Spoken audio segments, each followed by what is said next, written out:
O projeto Autismo na Escola está sendo desenvolvido pelo Governo do Estado de Mato Grosso. Não só a nossa escola está falando sobre esse tema tão importante, tão significativo, mas todas as escolas do Governo do Estado de Mato Grosso, as escolas estaduais, estão falando sobre essa temática. Aqui na cidade de Alto Taquari, como é a relação dos autistas com a escola? Estão sendo bem assistidos, bem desenvolvidos? No seu ponto de vista, como eles estão sendo apresentados para as outras crianças aqui na escola? É uma pergunta extremamente pertinente, interessante. Estamos longe do ideal. Entretanto, estamos buscando conhecimento para saber lidar com a situação. E nada melhor do que o projeto Autismo na Escola, com o objetivo principal é trazer o olhar acolhedor para a pessoa autista e saber lidar lidar com a situação. Conta pra gente a respeito do projeto, o que ele engloba, o que ele inclui. O projeto Autismo na Escola é da doutora Érica Rezende Barbieri, conta a história do Enan Rezende e da sua irmã Isabela. Os dois autistas, Enan Rezende autista grau 1 leve, ele necessita de pouco auxílio nas suas atividades diárias, né? E a Isabela, a irmã do Enan Rezende, ela é autista grau 3 severo. Então ela precisa de um pouco mais de auxílio nas suas atividades diárias. E a doutora Érica Rezende, ela fez esse projeto, ela propôs esse projeto ao governo do estado de Mato Grosso para trazer a sensibilização de toda uma comunidade, não só da comunidade escolar, mas a escola é o lugar principal onde se forma o cidadão, né? Então é o olhar acolhedor, tentar entender a pessoa autista no seu contexto. Cada autista ele tem uma singularidade. E nós, como trabalhamos na área da educação, a gente recebe alunos com diferentes graus, né?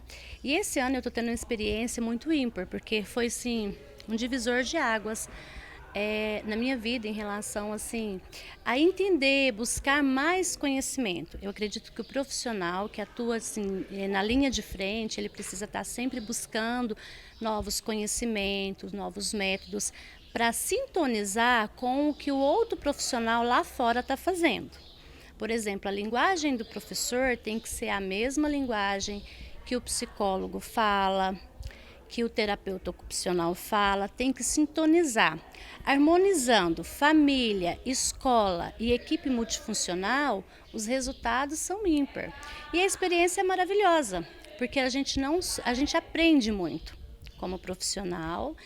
E não tem sentido, né, se a gente não puder ajudar o outro ser humano e automaticamente nós nos ajudamos, porque o autismo ele é muito bonito quando você acolhe, ama, né, faz sentido. Caso contrário, ele fica uma coisa muito superficial.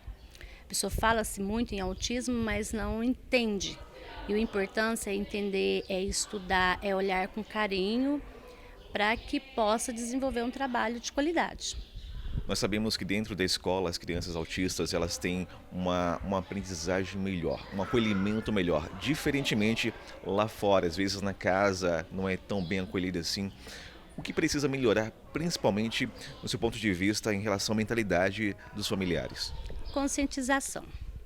Muitas das vezes é aceitação. A família ela precisa aceitar e buscar, né, fontes de conhecimento. A escola ela ainda está em processo, nós vamos melhorar muito, mas a escola ela busca isso, através das formações continuadas, a gente está sempre buscando conhecimento. E às vezes é por falta de informação da família, a questão da aceitação e tudo mais. Eu acredito que quando a família conscientiza e abraça a causa junto com a escola, os resultados são positivos. Em questão de política pública fora da escola, o que é preciso ter aqui na cidade para englobar mais, incluir também mais os autistas? Então, a nossa cidade é privilegiada em relação a isso. Nós temos grupos que são grupos das mães de autista. Nós estamos, assim, em relação a outras cidades, até bem informados em relação ao assunto. Porém, tem que divulgar mais para que as pessoas não assustem. Quando fala assim, é autista, não tem rumores, né? Tem que ser mais divulgado. Mas a nossa cidade, ela é uma cidade que acolhe bem, né? Temos equipe multifuncionais que trabalham em cima disso. E então é só mesmo conscientizar a população que o autismo não é uma doença, e sim uma condição do neurodesenvolvimento.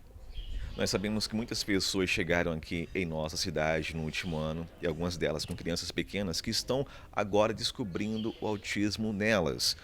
Qual o passo principal, o primeiro passo para que essas crianças sejam incluídas na escola e também em casa? Como fazer esse diagnóstico? O que é preciso buscar? Então, o diagnóstico, quanto antes, melhor, né? Porque a criança que tem o aspecto autista, ele tem perdas, né? Então é necessário já começar a observar isso desde a da creche, na educação infantil. E quando o professor já começa a observar, as crianças elas são avaliadas nas séries na parte da educação infantil por relatório. Ele começa a escrever. E aí vai relatando aquilo que a criança está demonstrando, as percas que ela está tendo, né, em questão de interação social e tudo mais, para que possa fechar não é bem no laudo, não somos nós que damos, é o psiquiatra, né? Mas para que feche o diagnóstico. Então o que é necessário é quanto antes haver um olhar mais atento. Aquela criança não brinca com todo mundo, aquela criança não come qualquer tipo de coisa, aquela criança não suporta barulho. O que incomoda essa criança? Isso no geral, né? Porque, na verdade, o autismo, ele é uma condição, mas também pode ser que a criança tenha ela e tenha mais outras condições do neurodesenvolvimento. Então, tem que estar atento a tudo. Entrou para a escola, o professor, o pedagogo, o profissional, todo mundo envolvido, ele tem que olhar a criança num contexto geral. Tem que estar olhando as particularidades daquela criança, como que ela se interage, tem que estar observando isso.